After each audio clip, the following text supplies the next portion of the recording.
astăzi ne vom juca Grow a Garden, doar că, primul rând, avem o grădină de la 0, nu întrebați, îmi deam 2 like-uri. În al doilea rând, vom avea ceva super, super interesant. Adică gen ne vom juca Grow a Garden, doar că vom avea acest pet super, super bun. Mai exact, acest pet, hai să vă spun ce face.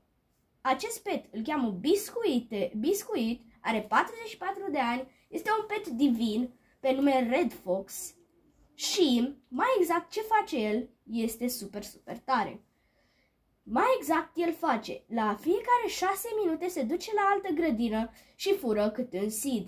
Odată dacă reușește să fure ceva, se mai duce încă o dată și are o șansă să fure și are mai multe șanse să fure un seed mai bun. Faza este că acest pet este fratele ratonului.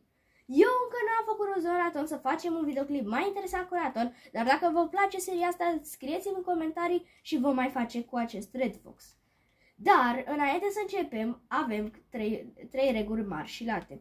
Prima regulă, n-am voie să primesc de la prieteni sau de la abonați. A doua regulă este ca majoritatea seed-urilor care le voi lua să fie furate de Red Fox. Și a treia regulă, n-am voie să cerșesc de la oameni.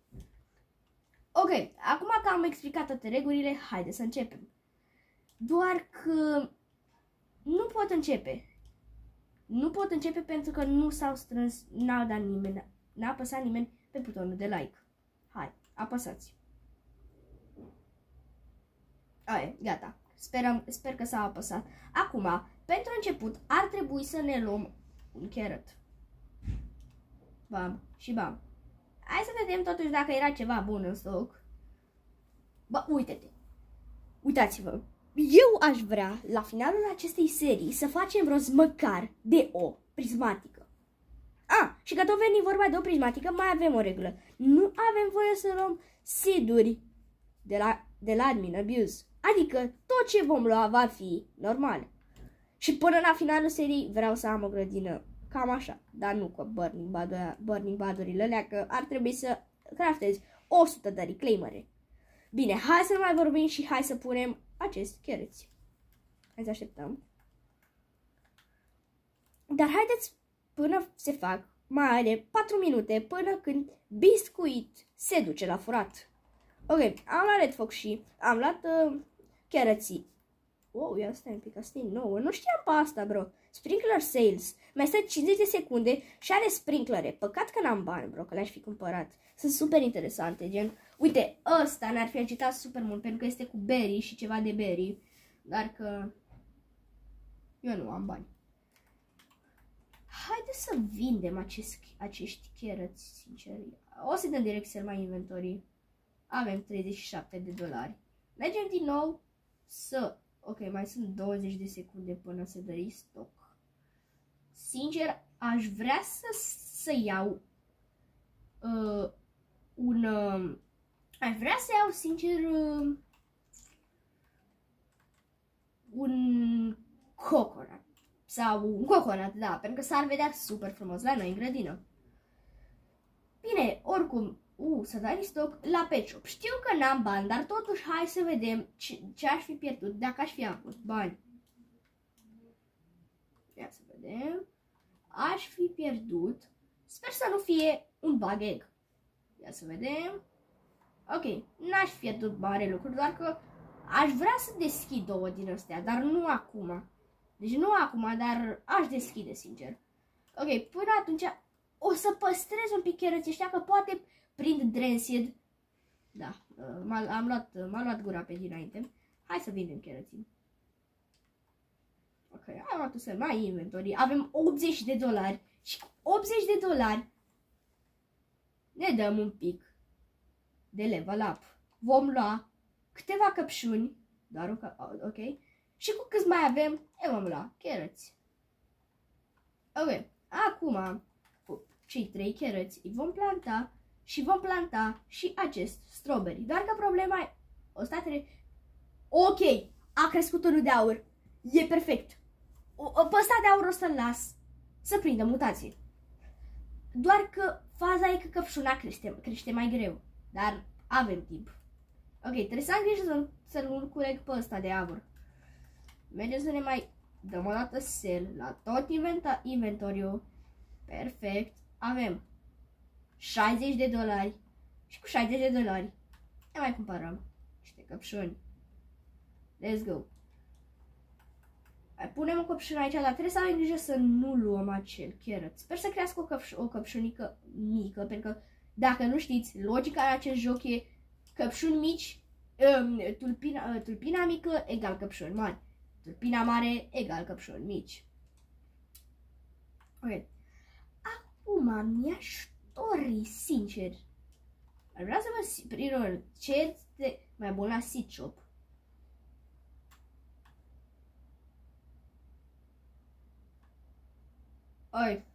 Ok, am 2 minute să fac $6.000. Am 2 minute să fac $6.000. Lasă-mă. Nu, iau pe ăsta. Am 2 minute să fac $6.000. Dăm să la tot inventoriul. $367. Ok. Nu știu, o să mai iau carrots mulți. Că oricum mă ajută carrots la început. Carrots sunt foarte buni la început. Nu știu dacă... Sau ba nu. N-am bani. Ok, o să-mi iau carrots mulți. Carrots. Foarte mulți carrots. Vreau să fac... Ok, am luat toți carroții din stoc și mai luăm și căpășuni. Nu, căpășuni nu luăm. Nu luăm căpșuni. Mai am câteva secunde. Haide. Sper să crească măcar un carrot de aur sau carrot de silver. Măcar un... Ok, carrot gold. Perfect. Carrot de silver mi-aș mai dori. Ok, repede, facem cea mai mare plantație de carrots ever care a existat vreodată. Oh, crește căpșuna. Haideți, creșteți. Vom lua direct. Și ăsta de carrot, ok, Lucky Harvest. Bine, nu mă interesează de Lucky Harvest. Repede la sell și spune-mi că am făcut profit. Aveam 300. Avem 1000. Ok, ne mai trebuie 2000. Cu ăștia, nici nu știu ce să-mi cumpăr, bro. Ei, no, bro, cred că o să-l pierd, bro. Orange tulipuri. Ok, am avut bani doar de 2. Spune-mi, bro, că o să fac... Am avut bani doar de 1. Spune-mi, bro, că o să fac profit din acest orange tulip. Hai, crește, bro. Mi-a furat strawberry, bine! Am avut noroc că el nu fură mereu. Deci el nu fură mereu. Hai, spune-mă, spune. Hai, zi că ies pe profit, Let's go! Bine, ne mai cumpărăm din ăștia. Avem 2. Hop, luăm și strawberry-urile. Haideți, creșteți. O să mai trebuiască să-mi iau și watering can, dar nu acum. Acum trebuie să fiu pe fază pentru că o să vină coconut. Pentru că este coconut în stoc și vreau să-l iau, bro. Haide. Ok, $2000. Cât mai e? Mai 30 de secunde. Ok, repede. Hai, avem 4. Repede. Mersi, foxule, mersi. Dă-te pup. Haideți, creșteți. Acum e momentul. Haide, ia și căpășunile. Ok. Repede. I want to sell my inventory. Hai. 4.000, încă un pic. 4 secunde, bro. S-a dus. Hai să vedem. Poate mai prindem. Ok, daffodil. Bambus, perfect. Ok, avem noroc la seed shop azi. Deci astăzi avem noroc la seed shop. Ok. Am început videoclipul ăsta în forță deja. Avem noroc la seed shop. Hai să începem. Ne vindem din nou tot inventoriul. Deci, I want to sell my inventory. Sunt bogat oficial. Oficial sunt bogat. Gata, cumpărăm toți bambușii. Și cu banii ăștia să-mi cumpăr daffodil. Bro. Și cu cât mai am, le luăm căpășuni. Ok, mai avem $4. Suntem lipiți. Eu v-am zis logica. Asta e cea mai mică și uitați ce crește în ea. Ok. Pune repede daffodil și punem și bambu. Punem și bambu repede. Ok, direct. Vreau. Hai, focurile, când te duci tu la furat? Bro, mi-aș vinde Fox-ul. Aș face foarte mulți bani, doar că... Bă, cum îndrăznești? Uite-l pe ăsta ce-a îndrăznit. Margi, mă, de aici. Bă... Foxule, uite-ți prietenul. Nu o să-l iau strawberry ăsta mare, nu vreau să-l iau. Bă, dar crește defodil ăsta, man. Ok, nu vreau să-l iau până. Bă, dar bambuși ăștia cresc foarte greu.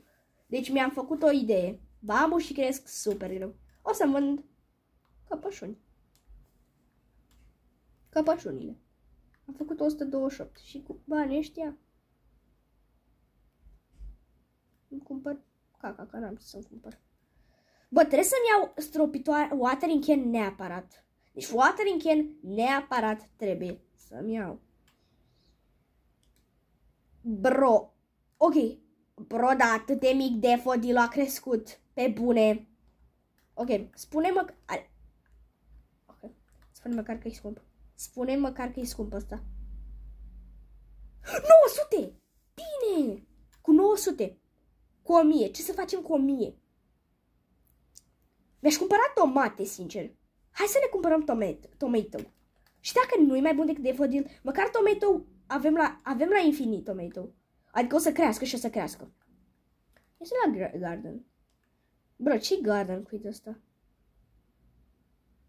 What? Eu n-am avut asta. Bro, ăsta e din update-ul nou, cred. La plants. Strawberry, orange, tulip, daffodil, tomato. De unde am apple, bro? De unde am apple, bro? De unde am coconut? De unde am sugar? Bro. Ok, e stricat asta. Ăsta cred că e. Am ceva aici. Corpeți. Ia. Să obțin un red fox, ok. Și să obțin un caterpillar. Ok. Ok, vezi că nu e rău. Haideți, mă, creșteți bambuși. Sincer, cu banii ăștia o să-mi cumpăr tot cărți. Deci de $200 ne cumpăram morcovi. Și cu banii ăștia care au mai rămas. Le vom lua. Ia să vedem Foxul când se duce la frat. Hai că într-un minut Foxul se duce. Deci așa.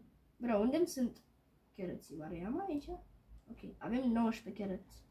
Dacă vă zic cât am pe celălalt cont, o să nebuniți. Sigur nu o să mă gândesc. Pe celălalt cont am 1000 de cărăți. Ok! Ăsta crește mare. E perfect. Ok. Pe ăsta o să-l las, că poate prinde mutație. Ar fi super, super. Nu. Să am grijă. Ok, avem două chestii babane. Asta mai are puțin și cresc bambușii. E perfect. E perfect. Hai să intrăm la sel, mai avem doar $5. Lipit de sărac. Ok, și cred că, sincer, o să încalc o regulă și o să mă duc să cerșesc. Bine, deci uite-te, cerșit avem voie, cerșit putem. Să mă duc și o să mă duc. O să mă duc și o să-i cer, please, fruct. Sau banul. Banul, hai să respectăm. Nu o să scriem, please, fruct. Doar dacă vor ei să-mi dea. Cât mai e? Bambusul, a crescut bambusul. Ăsta mai are 75. Ok, bambușii ăștia o să-i... Nu, deci bambusul ăsta aștept să crească și pot să-mi cumpăr, o să-mi culeg astea mari ca să fie gen cu bambuși. Asta, știi ce? Le culeg acum. Ok, i-am cules. Și așteptăm și bambusul ăsta să crească și după le dăm sela tot inventoriul. Sincer, după calcule... S-a dat stoc. Coconut! Ok, cred că ne cumpărăm coconut, bro. Deci, chat, ne cumpărăm coconut. Nu, eu trebuie să-mi dau să la inventory. Nu mă interesează. Să la inventory. Am dat să la inventory. Let's go! Am bani! Avem bani să ne cumpărăm coconut. Dar stai să vedem.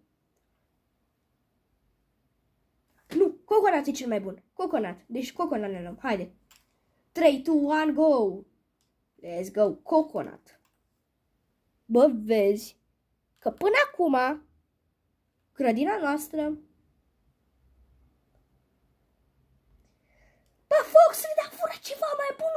strawberry seed. Ce faci? Fură ceva mai bun. Ia să vedem unde te duci. Nu iar la strawberry seed, bro. Nu iar. Trebuie să iasă fata aia. Am pus coconut aici, bro. Ok, ce mai am un strawberry seed, sincer. Așa. Ok. O să ne luăm tot acum. Și vreau să-mi cumpăr watering can. Pentru că acel watering can ne va ajuta. Dar trebuie să facem $50.000. Ceea ce e super greu. Hai să vedem. Voi sta sincer la... Vreau să văd dacă mai este orange tulip. Că orange tulipul m-a ajutat. Ok, nu e nici orange tulip, dar nici defodil. Aici vom rămâne cu banii ăștia. Bă, uite-te ce au vecinii mei. Uitați-vă doar ce au vecinii mei. Și ce am eu. Gen, eu sunt cel mai sărac de pe serverul ăsta. Deci, no joke, eu sunt cel mai sărac de pe serverul ăsta. Adică, am doar $8.000.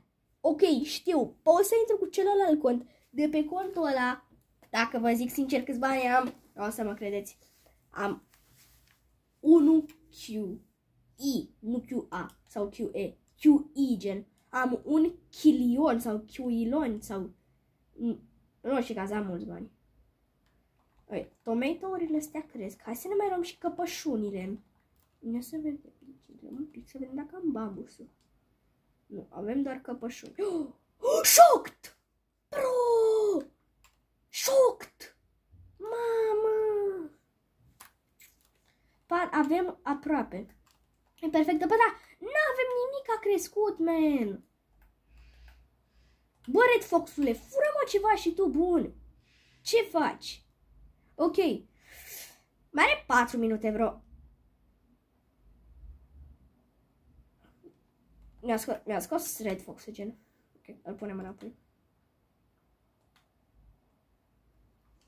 Bine, acum aș aștepta să prind o plantă de-a mea, sincer. Cred că aș aștepta să prind o plantă de-a mea. Shocked.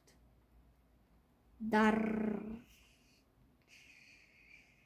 sincer, cred că până când prinde Shocked, o să stau la Sheet Shop. Pentru că... De ce nu? Dar stai să vedem cât a crescut acel... Yes, coconatul e de bea 0%. Ok.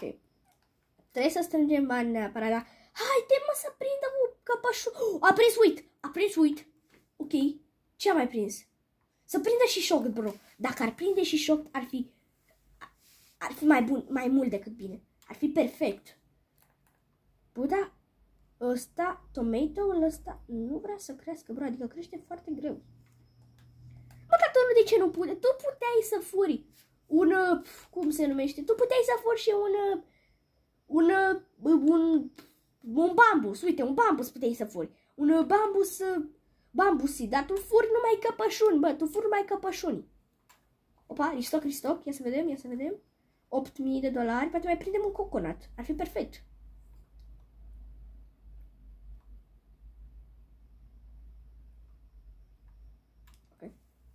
Ok, over. Nu cred că e înțelept, dar toți banii o să mi dau pe orange tulip. Cred că aș face mai mult profit, sincer. Cred că aș face profit, dacă toți banii, toate orange tulipurile mele. Ok, crește silver, e perfect. Se pun greu, astea nu se pun. Gata. Ok, și acum vrem să prindă Shocked asta. De asta vreau să prindă Shocked. Dacă prinde Shocked, e perfect. E foarte bun dacă prinde Shocked. Deci e foarte bun dacă prinde Shocked. Ar fi perfect, gen. Ia, stați un pic. Sper că se mai vede bine. Hai să vedem. Deci, ar fi perfect dacă ar prinde Shocked. S-a dat Shocked. Abone. Hai să vedem dacă a prins ceva Shocked pe aici, dar slabe șanse, n-a prins nimic. Ok, tu, Red Foxule, Mai ai 3 minute până te duci la furat. Biscuit. Biscuit. Să fur ceva bun. Bine, biscuit? Fură ceva bun. Ok. Mi-aș lua aceste orange tulip, sincer. O să le luăm? Lucky Harvest. Ia să vedem de la ce seed mai avem pe aici. Ia. Orange tulip. Hai să punem și pe asta. Sper să crească gold. N-a crescut gold. Ok. I want to sell my inventory. Yeah.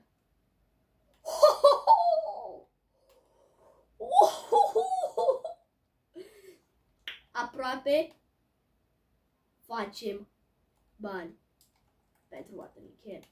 Mai punem orange tulipuri pe aici. Sper să mai am Lucky Harvest. Ar fi perfect dacă aș mai avea. Ok, hai să ne luăm și copoșunile, zic.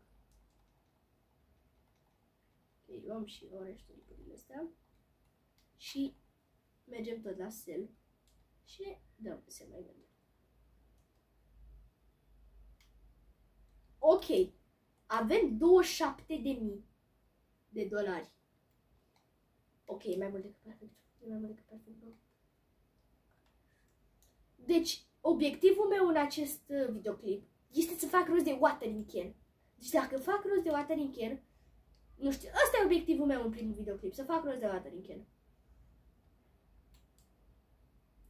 Hai să... Ok. Asta crește silver și asta crește... 3! Ok, perfect. Hai să vedem Red Fox-ule. Tu te duci în 2 minute la furat. Să furi. Poți să-ți dau șavă? Ok. Ok, mai bine că nu poți. Mai bine că nu poți să dai șavă la... Efectiv, un prieten de-al meu, gen... No joke, a vrut gen să-și curețe un pic grădina cu shovel și a dat shovel la sunflower. Adică gen... Cât a stat voi să luați un sunflower, gen când a fost update cu sunflower, gen ăla cu pollinated, cât a stat să luați un sunflower? El și-a dat shovel la sunflower, gen what? Ia, poate îmi dă ceva. Trading, îmi dă trading ticket. Ia, stai că mă duc la el. Mă duc la el. Poate îmi dă ceva, bro. Rip. Ok, poate prindem ceva bun la Stitch. Vreau să mai prind tulipuri din astea verde. Dacă ar mai prinde orange tulip, ar fi perfect. Nu mi-aș lua blueberry, sincer. Nu o să-mi iau blueberry seed. Nu le vom lua. Ok, dar unde e coconatul? A crescut puțin, măcar. Ok, a crescut 1%, bro. Aici l-am pus, da. Mai avem nevoie de aproximativ, dacă gen... Hai să zicem, avem, cred, 23.000. Hai să zicem că am avea... Deci mai avem nevoie de vreo 27, da, 27.000 de dolari mai avem nevoie ca să ne putem lua un singur watering can. Dar, da. Avem nevoie de 27.000 ca să ne luăm un singur watering can. Ok. Giana Paris stock. S-a dat stock. Orange tulip. Defo. Ok, watermelon. Bă, mă credeți că nu știu ce să fac acum? Cred că mai bine mi-aș cumpăra... Nu, deci mai bine mi-aș cumpăra... Serious. Opa, ia stai că mi-a dat Andrei. Ia, oare ăsta e rău? Burning ba... But failed, ok. Ce-mi dai tu, mă, Andrei? 5 milioane! Nu pot să cred! Eu n-am ce să-ți dau, Andrei, bă. Bă, n-am ce să-ți dau. Și cum pot să scot prostia asta dar cum pot să scot? Așa. Gata, Andreiule, gata. Nu spune că mi le dai. Bă, gata, cât mai pui? Gata? Spune că nu mai pui. Accept. What? Accept. Nu cred! Nu cred, bro! Nu! Vreau să mor de el, știu pe ăsta. Nu cred! Uite ce mi-a dat! Hai să ne dăm se la inventory. Nu cred! Bine, bă! Avem bani să ne cumpărăm watering can! Bă, dar unde mi gardăm cu el? Mă rog, avem bani să ne cumpărăm watering can! Bine, bă! Hai să ne luăm watering can, băieți! Let's go! W! Doamne, m-am speriat. Credeam că e Grandmaster Sprinkler ăsta, gen. W, băiatul, care ni le-a dat. Nu știu. W. Sigur watering can vreau. Ok, știi ce, și ăsta e bun. Avem 10 useless. Ceea ce e perfect. Hai să vedem unde am pus noi coconatul. Aici oare? Ia. Dacă da, oare aici e? Nu vreau să irosesc watering can-ul ăsta. Da, aici e. Hai să-i dăm. Oh, uite, aici era, de fapt. Ok, are battery growing. Ok, vom aștepta, sincer, să prindă, să crească. O să dau eu, o să închid eu un pic videoclipul, gen o să-l opresc ca să așteptăm să mai vină watering can în stoc, sincer. Chat, am dat drumul la videoclip că mi-a mai dat Andrei NC ăsta să mai dea ceva, bă. Bă, nu mai spune, nu spune că mai îmi dai bani, bro. Mai dă bani. Ok, îmi dă bambu. Bro! E prea de treabă băiatul ăsta! Nu se poate! Bro, e prea de treabă băiatul ăsta! W, băiatul ăsta! Efectiv, e prea de treabă! Uite cât îmi dă, bro! Și încă mai dă, vrea să facă 1 milion! Uite-te cât îmi dă! Câte mai îmi dai, bro? Câte mai îmi dă băiatul ăsta?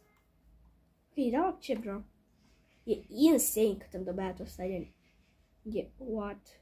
Wow, e insane, bro. Ok, o să ne luăm tot ce e în stoc, bro. Tot ce e în stoc ne luăm, gen.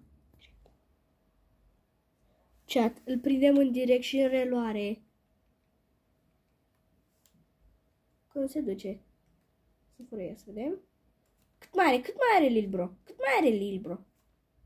Ok, s-a dus. Ia, direct și îl prindem în direct și în reluare. Da, spaf, perfect. Ok. Beanstalk, bro. Beanstalk, seriously. Nu cred că a încercat să ia Beanstalk. A încercat să ia prismat, dar n-a reușit. Am lăsat un pic videoclipul deschis și dacă nu prea am zis nimic, doar am lăsat așa ca să vedeți că nu vă mint. Adică gen, tot ce am aici chiar e făcut de mine. Uitați, watermelon ăștia cresc. Și mă gândesc că acum aș termina acest videoclip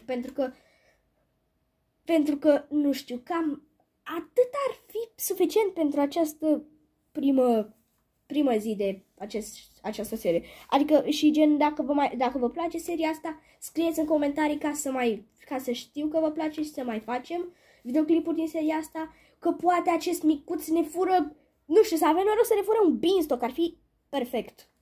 Eu am fost Ianis și ne revedem data viitoare. V-am pupat. Pa, pa!